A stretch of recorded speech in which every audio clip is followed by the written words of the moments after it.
et le fonctionnement des établissements pénitentiaires. L'économie de cette réforme est d'unifier la gestion des établissements pénitentiaires qui relève désormais exclusivement de la responsabilité du ministre de la Justice. Réforme judiciaire, les juridictions du statut personnel. La loi numéro 8 du 25 juin 2003 relative à l'organisation des juridictions du statut personnel à leurs compétences et aux règles de procédure s'inscrit dans le cadre des grandes réformes entreprises sous l'impulsion du président de la République. Elle répond à la volonté d'améliorer le fonctionnement des juridictions chariennes dans un premier temps et à terme de parvenir à l'unité de la justice.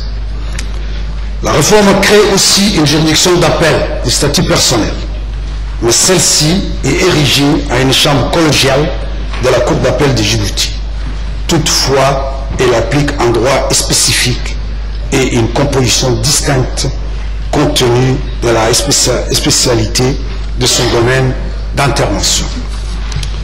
Le statut de Ma'adoum, la loi numéro 169 portant organisation et compétences d'Al-Ma'adoum al-Shar'i a pour objet l'organisation, les modalités de célébrer le mariage et de constater leur dissolution en cas de consentement mutuel des époux. En outre, il est chargé de délivrer certains actes déterminés par la loi. Cette loi a eu aussi pour objet de séparer la fonction du juge et celle de l'officier d'état civil en délimitant le champ d'intervention de ces derniers.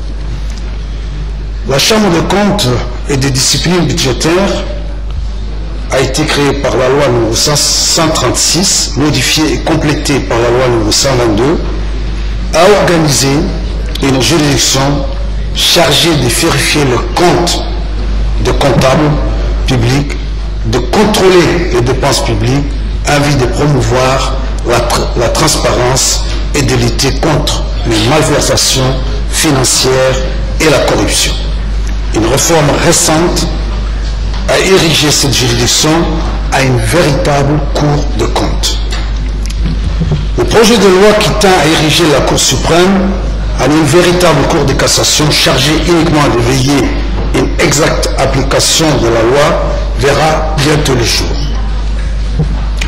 Le président nous a donné 2 mois pour justement finaliser ce projet qui va transformer la Cour suprême. Un projet de loi organisant la profession d'huissier de justice a été adopté et la loi relative à la profession de notaire a subi une modification. Le Conseil du contentieux administratif a été érigé à une juridiction administrative dotée d'un statut particulier distinct de l'organisation judiciaire de droit commun. Cette loi est actuellement en gestation à l'Assemblée nationale et sera bientôt adoptée et promulguée par le président de la République. Une loi portant réforme de l'aide judiciaire qui doit succéder à l'assistance judiciaire est en cours d'élaboration. Les plus démunis vont désormais bénéficier de cette aide. Selon l'importance de leurs ressources, seront dispensés d'acquitter les frais de justice et vont bénéficier de l'aide d'un avocat commis. L'idée prévalente aujourd'hui, c'est de substituer au concept de charité à celui de justice sociale. En outre, un projet de décret relatif aux frais de justice criminelle, correctionnelle et de police va être soumis prochainement à l'appréciation du Conseil des ministres. Il organise et réactualise les honoraires et les tarifs datant de plus de 50 ans. Personnel et équipement. Le gouvernement a élevé la justice au rang de priorité, au même titre que l'éducation et la santé. Traduite en actes, cette politique a constitué dans l'augmentation significative des moyens budgétaires alloués au fonctionnement de la justice, dans l'affectation de bâtiments et matériels, par le recrutement conséquent de magistrats et du personnel, par l'octroi de salaires et indemnités. L'analyse des données chiffrées de ces dernières années démontre cette évolution progressive de l'effectif qui a passé de 108 personnes en 1999 à 320 en 2007. Tendance accentuée en particulier par la création d'un nouveau corps de surveillants des prisons, chargé de la surveillance et de la sécurité des détenus. Les dépenses du personnel et d'équipement ont également connu une progression constante. Chargé des droits de l'homme, je voudrais à ce titre rappeler que la République de Djibouti a présenté en moins de 6 mois deux importants rapports, dont l'un devant le comité des droits de l'enfant en septembre 2008 par une forte délégation conduite par ma collègue ministre de la promotion de la femme.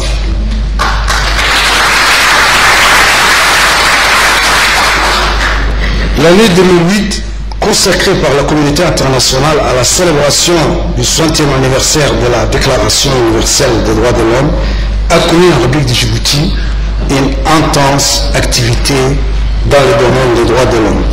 Si je rappelle quelques-unes de celles-ci, il faut noter en premier lieu l'organisation sous le haut patronage de son Excellence Monsieur le Président de la République d'un important atelier national sur l'examen des droits de l'homme à Djibouti.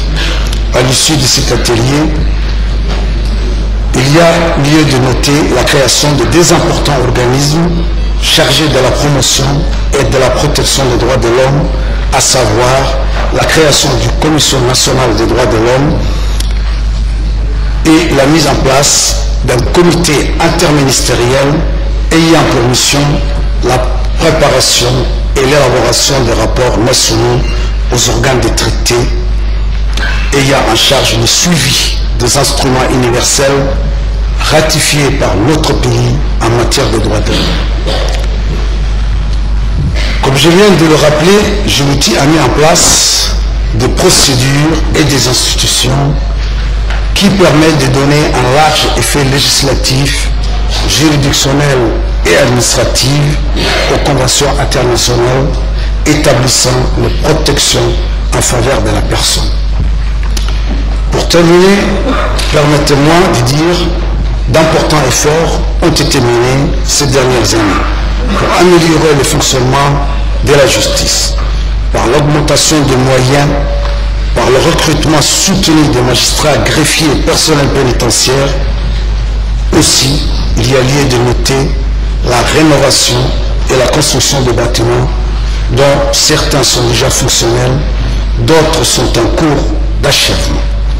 Il me paraît propice pour dire que les décideurs ont toujours eu comme souci majeur d'introduire des réformes destinées à favoriser le fonctionnement harmonieux des juridictions, pour que celles-ci puissent répondre aux attentes des justiciables. Je rappelle que lors de votre rencontre avec le magistrat en mars 2005, vous aviez déjà fixé, Monsieur le Président, les principaux axes et précisé, je cite, que le corollaire de l'indépendance et la responsabilité poursuivi qu'il appartient à chaque magistrat de placer l'intérêt national au-dessus de toute autre considération. En effet, l'indépendance doit être perçue par le magistrat comme une exigence, un gage d'impartialité et de sérénité dans la façon dont la justice est rendue. Merci de votre attention.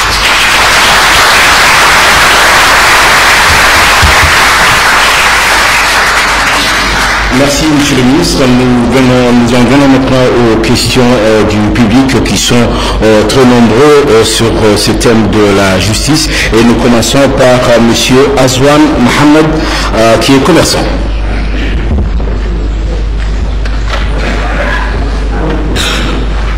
Bismillahirrahmanirrahim. Bismillahirrahmanirrahim. Assalamu alaikum.